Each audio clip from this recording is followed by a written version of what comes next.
Bienvenue à tous sur Nouvelle Hope. Du 15 au 16 février 2025, Addis Ababa a accueilli le 38e sommet ordinaire des chefs d'État et des gouvernements des pays africains. Le Djiboutien Mahmoud Ali Youssouf prend la tête de la commission de l'Union africaine, tandis que l'Angolais João Lourenço accède à la présidence de l'Union. C'est une première pour l'Angola depuis son indépendance en 1975. Cependant, sur le continent comme à l'international, les défis s'annoncent immenses pour ces nouveaux dirigeants. En premier lieu, la question de l'intégration africaine demeure centrale. Alors que les trois principales économies du continent, représentant plus de 20% de sa population, rejoignent les BRICS, quel avenir pour l'intégration africaine, notamment pour la zone de libre-échange continentale africaine, ZLECAf? Cette évolution constitue-t-elle un obstacle ou un atout?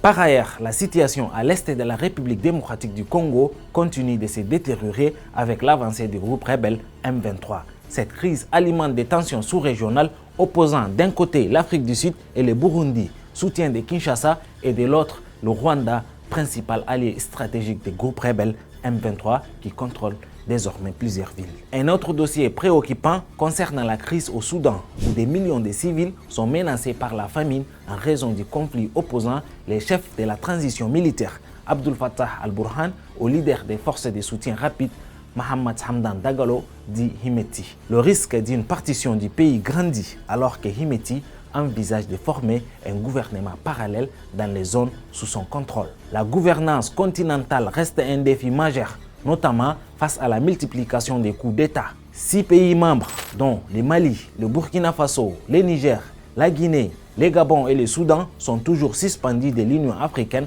après des putschs militaires. Enfin, la question de la représentation de l'Afrique au Conseil de sécurité de l'ONU ainsi que l'indépendance économique et politique de l'institution continentale restent des enjeux cruciaux appelant des réponses concrètes. Pensez-vous que les nouveaux dirigeants de l'Union africaine seront à la hauteur de ces défis? N'hésitez pas à partager vos avis en commentaire.